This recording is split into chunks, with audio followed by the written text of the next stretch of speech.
2024 Worlds in Lynchburg, Virginia has come and gone. But what you probably didn't know about was the distance competition. We went and we filmed the whole thing.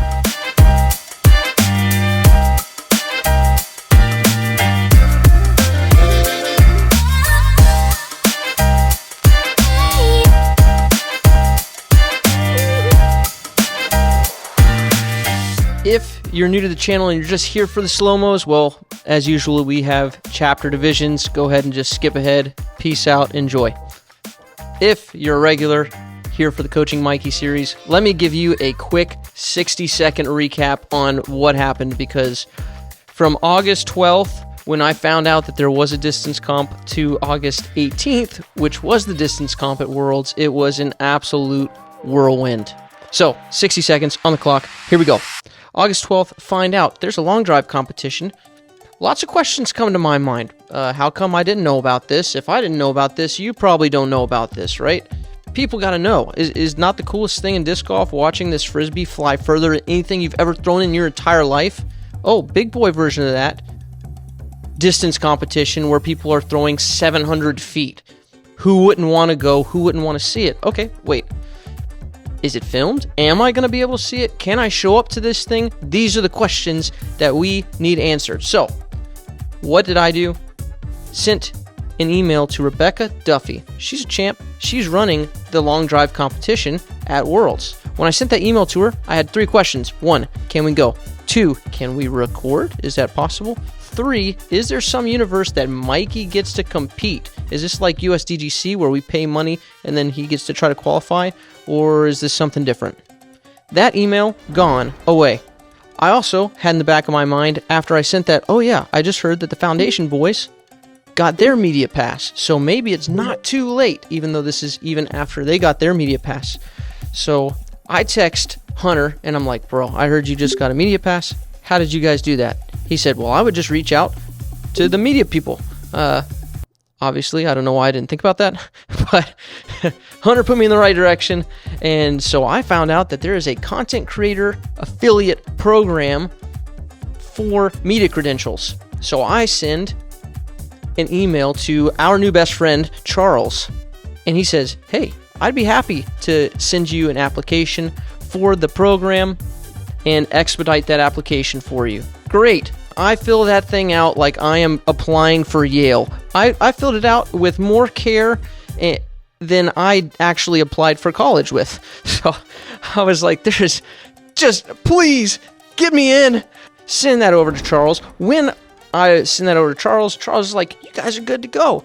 And then Rebecca gets back to me, answers my questions. Okay, those 3 questions I asked. Can we go? She said, yes, spectators totally allowed.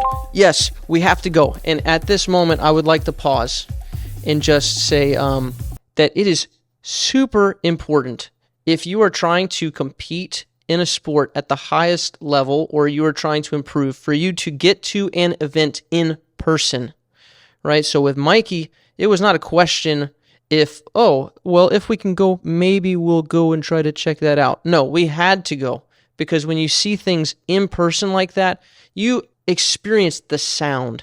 You can see the speed. You can see the flight of the disc. You can see the altitude which they're throwing with, right? So there were going to be things that we were going to learn just by being there in person that we cannot learn if someone else filmed it and I watched the film, right? Or else I'd just watch all the other distance comps. So we had to go. And with that, I would encourage you to go. Go to an in-person event. So we are going to USDGC for the distance comp. If you want to be a distance boy, we'll see you there. You sign up, get your tickets. Here's the link. Link is also going to be in the description below.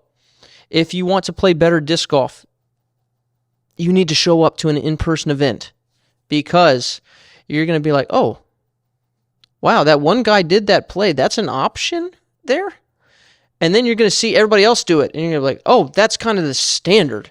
So I should be throwing mid in this situation instead of a fairway driver or a driver. You're going to learn those things. It's going to blow your mind in person. If you're serious about improving your game, get to an in-person event.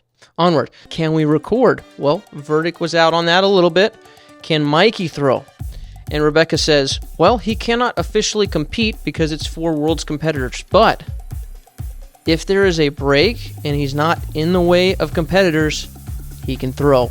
And for us, that was good enough to just try to see where he stacked up in person. And at the end of this video, after all this slow-mo of the other pros, Mikey's going to pull up his, and he's going to let you know how that went. Okay, so bada bing, bada boom. People are talking, Rebecca's talking, Charles, they're all talking to each other, and we're just sitting on the edge of our seat. Like, can we record this thing? Obviously, if you read the title of this video or listened to any part of it, you know that we got the footage. And let me tell you, this is the best slow motion footage of long drive competition out there. So that's my not so 60-second version of what happened. Now, for your feature presentation, behold.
once Josh said that I was able to throw, in my brain, that means I'm able to compete, right? If I'm able to throw, I'm able to see how far I need to throw in order to place in a distance competition. So the entire time I'm looking at this big downhill distance comp, I'm seeing these guys throw what looked to me like, okay, I can hang. I can do this. This is not the craziest thing I've ever seen. And my new distance record on flat ground was 610 feet. I hopped on the tech disc day of the world's distance competition. I'll pull up my stats that I was able to throw on the tech disc just before going out and throwing for the competition. They were good. They were very, very good. And so I was expecting to throw at least one competitive throw. Instead, this is what happened.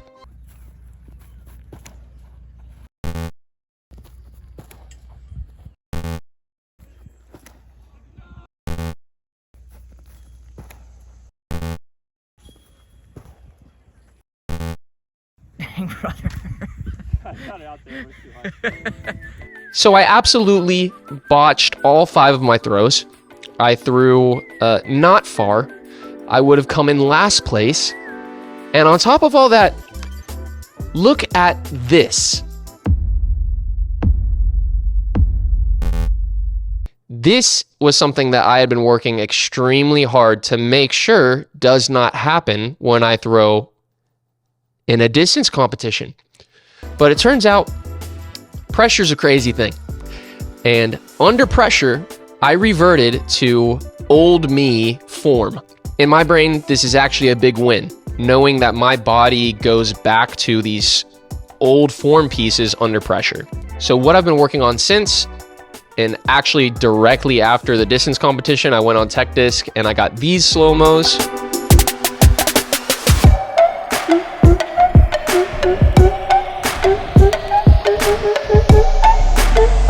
Trying to create space away from me and the disc so that I'm not throwing the disc into my body and then rounding outside. So it was a very good experience. I absolutely loved it. I'm a very positive person, so the fact that I didn't do well in the distance competition didn't really bother me that much. I just feel like I'm fueled even more and feeling more prepared than I would have had I not had that opportunity. Thanks for watching this video. I hope you guys are able to enjoy this slow-mo like me for the rest of your lives, because it's some really good stuff. We're going to be referencing a lot of this footage in maybe every single one of our videos moving forward. So big thanks to everyone. Big thanks to Clash for sponsoring the Coaching Mikey series. I threw tone salts, and I officially have my own personal distance record with a white tone salt at 610 feet. You guys are the best. Thanks for watching. Catch you in the next one. Peace.